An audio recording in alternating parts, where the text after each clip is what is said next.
Rome. July, 64 ed.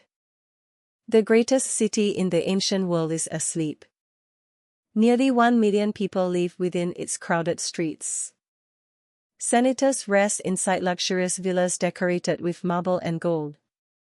Merchants close their small wooden shops. Soldiers walk beneath enormous temples dedicated to the gods. And high above the narrow streets, thousands of ordinary Roman families sleep inside crowded apartment buildings. The Romans call them insulae. Some rise several stories above the streets. They are crowded, cheaply built, and surrounded by wooden workshops, warehouses, markets, and open flames. There is no electricity in Rome. At night, thousands of oil lamps illuminate homes and shops. Bakeries keep their ovens burning. Families cook over open fire. Small fires are common. But on this night, something is different. Somewhere near the Circus Maximus, flames appear among the shops. At first, few people understand the danger. A small fire in Rome is nothing unusual. But the flames begin to spread. From one shop to another. From wooden doors to balconies. From balconies to rooftops. The wind carries burning embers through the darkness. Within a short time, the night sky above Rome begins to turn orange. And then, the screaming begins. Among the thousands of people waking that night is a young Roman man we will call Marcus. Marcus is not a senator. He is not a soldier or a famous politician. He is an ordinary citizen living in one of the crowded districts near the Circus Maximus. The exact story of Marcus is imagined. But what he is about to experience is based on the real nightmare faced by countless ordinary Romans during the Great Fire of 64 AD. Marcus wakes to the smell of smoke. At first, he remains in bed. Smoke is normal in Rome. But then he hears footsteps in the street below. Someone is running. Then another person. A woman begins screaming. Fire. Marcus opens the wooden shutters of his small apartment. The sky is orange. Black smoke rises above the rooftops. People are already running through the narrow streets. Someone begins pounding on his door. It is a neighbor. The fire is coming closer. Marcus has only seconds to decide what to take. A few coins. Some food. A small bronze ring that once belonged to his father. Everything else must remain behind. Then he remembers something far more important. His younger sister, Livia, is not home. Earlier that evening, she had gone to visit their aunt. Her aunt lives closer to the Circus Maximus. Closer to the fire. Marcus runs outside. The street has become chaos. People are leaving their homes carrying anything they can hold. Parents carry frightened children. Men drag wooden boxes filled with possessions. Some people carry food. Others carry money or jewelry. Some Romans even attempt to save the small statues of the gods they keep inside their homes. But the fire is moving faster than the people. Marcus looks toward the flames. He has to find his sister. But everyone around him is moving in the opposite direction. Away from the fire. Marcus begins moving toward it. Ancient Rome is remembered today as a city of marble. We imagine enormous temples, beautiful statues, wide public squares, and magnificent buildings. But this was not the Rome experienced by most ordinary people. The majority lived in a very different city. A city of narrow streets. Crowded apartments. Wooden workshops. Warehouses filled with oil, cloth, grain, and other materials that could easily burn. In some places, the streets were so narrow that people living in opposite buildings could almost touch hands from their windows. Once a major fire began, the city itself became fuel. Marcus pushes deeper into the burning district. Smoke fills the streets. The heat becomes stronger. He tries to use a small passage between apartment buildings, a route he has walked many times before. But tonight, everything is different. Burning wood falls from above. A balcony collapses into the street behind him. The path back disappears beneath fire and debris. For the first time, Marcus understands the situation. He is no longer moving through the city he knows. The streets have become a maze. And the fire is changing that maze every minute. He continues forward. Eventually, he reaches a small square filled with hundreds of terrified people. One road is blocked. Another is burning. The remaining streets are filled with people trying to escape. Families become separated in the smoke. Parents scream the names of their children. People fall. Others continue running because stopping could mean death. Marcus searches every face. He calls his sister's name. Livia. No answer. The wind changes direction. Flames spread toward the square. The crowd begins moving at once. Marcus is pushed to the ground. For several terrifying seconds, he cannot stand. Feet move around him. Someone falls beside him. He protects his head and struggles to rise. Finally, he reaches the edge of the crowd. Then, through the smoke, he sees a young woman. Dark hair. Her pale tunic. For a moment, Marcus believes it is his sister. He runs after her. But when she turns around, it is someone else. Marcus stops. The fire is now behind him. The streets ahead are filled with smoke. And he still does not know whether his sister is alive. Then he hears something. A voice. Quiet. Almost impossible to hear through the fire and screaming. His name. Marcus turns. He hears it again. The voice is coming from a burning apartment building. His aunt's building. Smoke pours from the windows. Flames move across the wooden roof. People outside tell him not to enter. The building could collapse at any moment. But then he hears his name again. Marcus enters. Inside, the smoke is almost impossible to breathe. The wooden stairs are burning.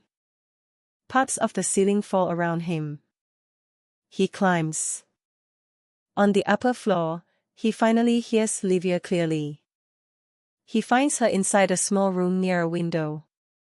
Part of the ceiling has collapsed. Her leg is trapped beneath a wooden beam. Marcus tries to lift it. It does not move. The fire is getting closer. He tries again. Livia tells him to leave. Marcus refuses. He lifts the beam one final time. And Livia pulls her injured leg free. But now another problem remains. The staircase behind them has collapsed. There is no way down. The fire has reached the room. But none of that mattered to the people standing beside the river while the city was still burning. They did not know what historians would write. They did not know which rumors would survive for 2,000 years. They did not know how Rome would be rebuilt. They only knew that their homes were gone. History usually remembers emperors. It remembers generals.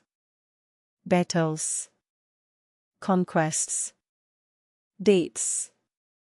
Monuments. But disasters are not experienced by empires. They are experienced by people. By a father searching for his child in the smoke. By a family watching their home disappear. By thousands of people standing beside a river with nothing except the clothes they are wearing. And perhaps by a brother who entered a burning building because his sister was still inside. Marcus and Livia were not real historical figures. But their story represents something that historical records often cannot show us. The human experience hidden behind the numbers. The fear. The confusion. The impossible decisions. The people who escaped. And the people who did not. The Great Fire of Rome changed the eternal city forever. Rome would survive. It would rebuild. New buildings would rise above the ashes. The streets would once again fill with merchants, soldiers, workers, children, and travelers from across the empire. The city would continue to grow. The Roman Empire itself would survive for centuries. But for those who lived through the fire, history was not a chapter in a book. It was the heat on their faces. The smoke in their lungs. The sound of buildings collapsing in the darkness. And the terrifying realization that even the greatest city on earth could burn. As morning arrives, Marcus sits beside the Tiber. Smoke hides the sun. Livia is sleeping beside him. They have lost their home. Their possessions. Almost everything they had.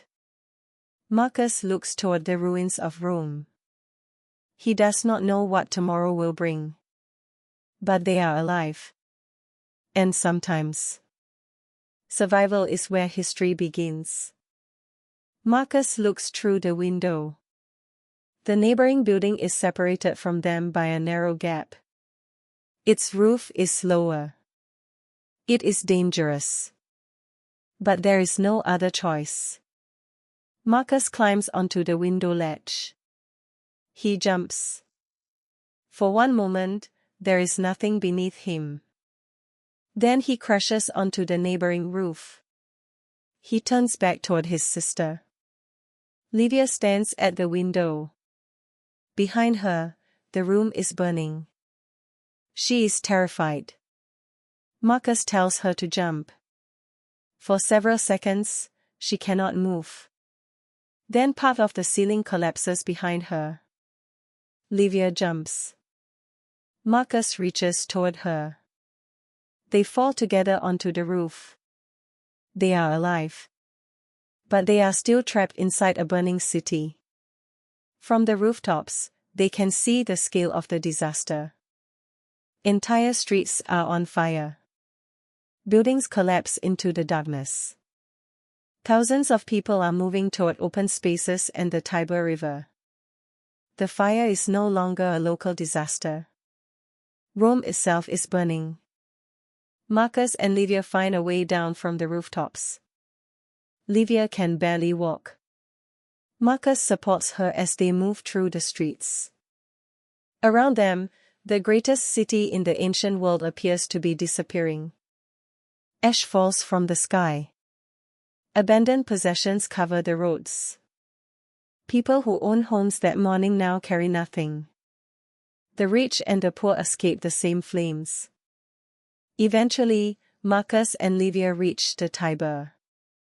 Thousands of survivors have gathered near the river and in other open areas. Families sit on the ground. Some search for missing relatives. Others simply watch the fire. Marcus sits beside his sister. Only now does he notice that the small bag he took from his home is gone. The money is gone. The food is gone. His father's ring is gone. Everything Marcus owned has disappeared. But his sister is alive. And on this night, that is enough. The fire did not end quickly. According to ancient accounts, it burned for days. When it appeared to weaken, flames broke out again. Of Rome's 14 districts, only a few escaped serious damage. Large parts of the city were destroyed. Homes disappeared. Shops vanished. Temples and public buildings were damaged or lost. Countless people became homeless. And almost immediately, another fire began. A fire of rumors. The Emperor Nero was not in Rome when the disaster began. According to the Roman historian Tacitus, he returned to the city and organized relief efforts. But suspicion spread. Some Romans believed the emperor was responsible for the fire. Stories appeared claiming that Nero wanted to destroy parts of the old city so he could rebuild Rome according to his own vision. One of the most famous legends claims that Nero played music while Rome burned. The story survived for centuries. But the historical reality is far more complicated. What we know is that after the disaster, Rome changed. New construction rules were introduced. Streets were made wider. Buildings faced stricter regulations. More stone was used. The rebuilt city was designed, at least in part, to reduce the danger of another disaster on the same scale. That's it for today's video. Thank you so much for watching. If you enjoyed it and want to see more content like this, make sure to hit that subscribe button and turn on notifications so you never miss an update. Don't forget to leave a like and let me know your thoughts in the comments below. See you in the next one.